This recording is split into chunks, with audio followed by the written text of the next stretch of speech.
Baik, perkenalkan nama lengkap saya Trisia Diana Nahak dengan NIM 19010606142 dari Prodi Pendidikan Kimia Universitas Nusa Cendana Kupang.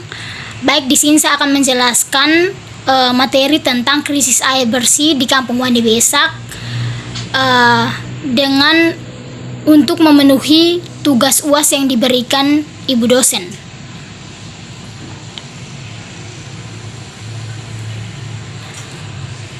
Selanjutnya akan masuk pada agenda pembahasan. Di sini terdapat 4 agenda pembahasan, yaitu pendahuluan, dia menjelaskan tentang latar belakang, rumusan masalah dan tujuan makalah ini. Kemudian tinjauan pustaka membahas tentang konsep serta pengertian dari air bersih. Dan kemudian selanjutnya itu pembahasan, dia membahas tentang permasalahan air bersih di Kampung Wani Besak. Kemudian yang berikutnya yaitu penutup, dia membahas tentang kesimpulan yang dapat diambil dari makalah ini. Baik, selanjutnya di sini latar belakang, air merupakan unsur yang vital dalam kehidupan manusia. Seorang tidak dapat bertahan hidup tanpa air, karena itulah air merupakan salah satu penopang hidup bagi manusia. Kebersihan air di dunia ini begitu melimpah ruah, namun yang dapat dikonsumsi oleh manusia untuk keperluan air minum sangatlah sedikit. Selain itu, kecenderungan yang terjadi sekarang ini adalah berkurangnya ketersediaan air bersih itu dari hari ke hari. Semakin meningkatnya populasi, semakin besar pula kebutuhan akan air minum. Kekurangan air telah berdampak negatif terhadap semua sektor termasuk kesehatan. Kemudian lanjut pada rumusan masalah dan tujuan. Di sini rumusan masalahnya, Indonesia merupakan salah satu negara yang kaya akan sumber daya air, di mana ketersediaan air mencapai 15.500 meter kubik per kapita per tahun, masih jauh di atas ketersediaan air rata-rata di dunia yang hanya 8.000 meter kubik per tahun. Meskipun begitu, Indonesia masih saja mengalami kelangkaan air bersih. Sekitar 119 juta rakyat Indonesia belum memiliki akses terhadap air bersih. Salah satunya adalah salah satu desa yaitu Kabupaten Malaka. Nah, kemudian kita masuk pada tujuan penulisan. Tujuan dari penulisan makalah ini yaitu mengetahui dan memahami potensi ketersediaan air di Wani Besak, mengetahui gambaran krisis air di Wani Besak, mengetahui sebab-sebab terjadinya krisis air di Indonesia, mengetahui dampak yang ditimbulkan dari krisis air di Indonesia, mengetahui proses yang dilaksanakan pemerintah untuk mengatasi krisis air bersih. Selanjutnya di sini tinjauan pustaka.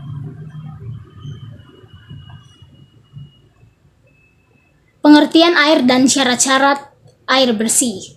Dalam UU RI nomor 7 tahun 2004 dan keputusan Menteri Kesehatan nomor 907 tahun 2002 disebutkan beberapa pengertian terkait dengan air, yaitu sebagai berikut.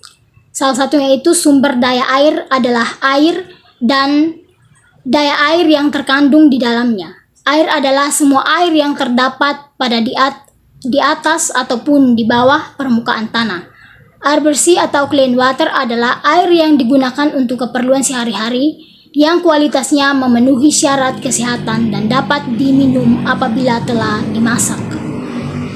Nah, kemudian kita masuk pada siklus air. Air merupakan zat cair yang dinamis, bergerak dan mengalir melalui siklus hidrologi yang abadi. Kemudian selanjutnya potensi air di dunia. Bumi sebenarnya masih mempunyai banyak ketersediaan air, tetapi hanya sedikit sekali air yang layak dikonsumsi. Nah, kemudian selanjutnya kebijakan pemerintah terkait sumber daya air. Sumber daya air merupakan kebutuhan mutlak setiap individu yang harus dipenuhi untuk kelangsungan hidupnya.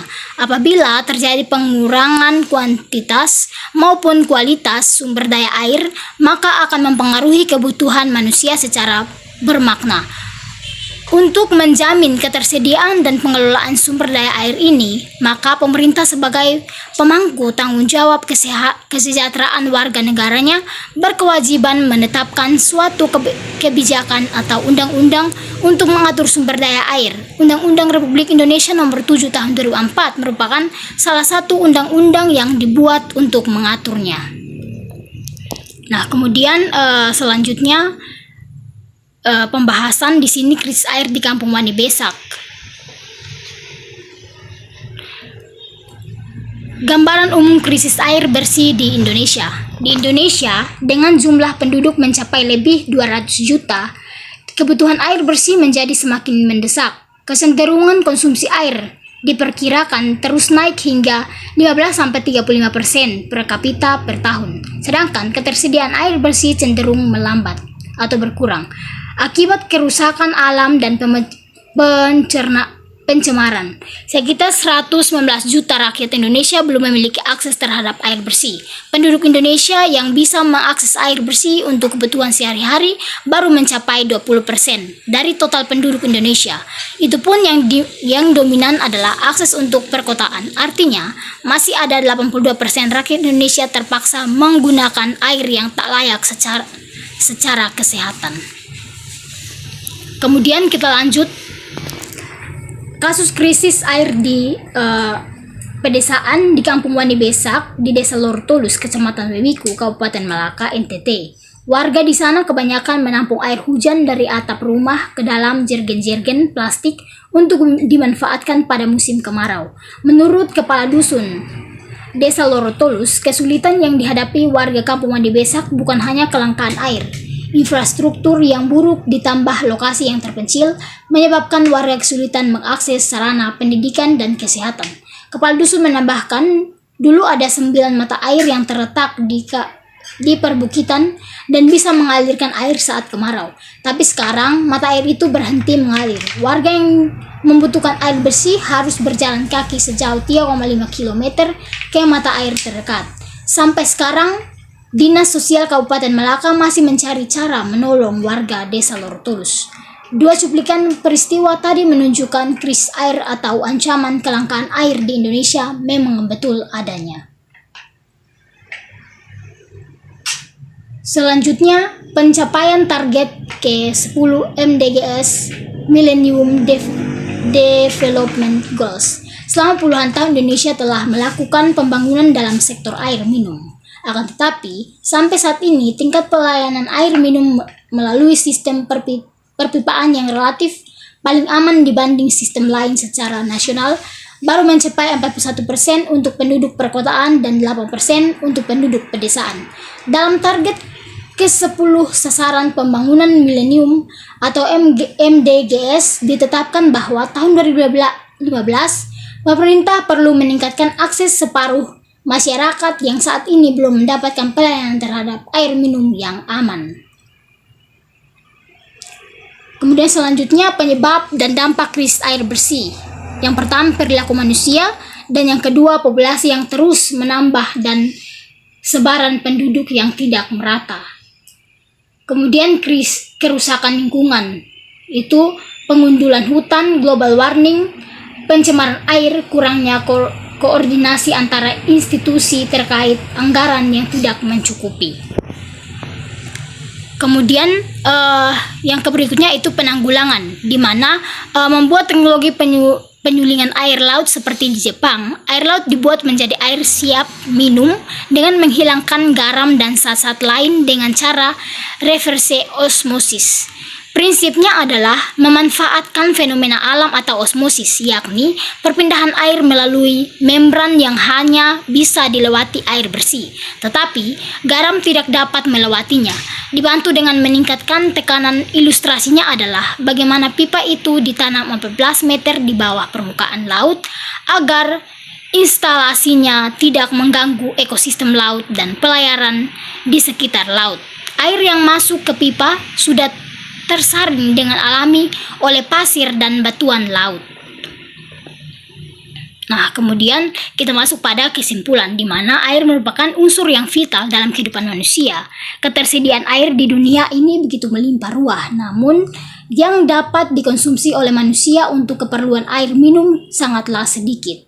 Nah, dari total jumlah air yang ada, hanya 5% saja yang tersedia sebagai air minum. Nah, selain itu, kecenderungan yang terjadi sekarang ini adalah berkurangnya ketersediaan air bersih itu dari hari ke hari. Semakin meningkatnya populasi, semakin besar pula kebutuhan akan air minum. Sehingga ketersediaan air bersih pun semakin berkurang. Penyebab dari terjadinya krisis air bersih ini antara lain perilaku manusia yang kurang, populasi yang terus bertambah, dan sebaran penduduk yang tidak merata. Kerusakan lingkungan, manajemen pengelolaan air yang buruk, global warming, anggaran yang tidak mencukupi, serta buruknya kinerja PAM PDAM. Kemudian, krisis air bersih ini juga memberikan dampak yang cukup signifikan baik kehidupan masyarakat, di antaranya dampak bagi kesehatan yaitu timbulnya berbagai macam penyakit, dan dampak ekonomi yaitu sulitnya air bersih didapatkan terutama bagi rakyat miskin. Upaya yang harus dilakukan pemerintah adalah segera menerapkan IPTEK seperti di negara tetangga Jepang atau penyaringan air laut dan sebagainya. Bahkan tak perlu menggunakan tenaga listrik karena letak tempat pengelolaan air tersebut di dekat pantai, tentu bisa menggunakan panel tenaga surya. Demikian penjelasan saya, semoga bermanfaat. Terima kasih.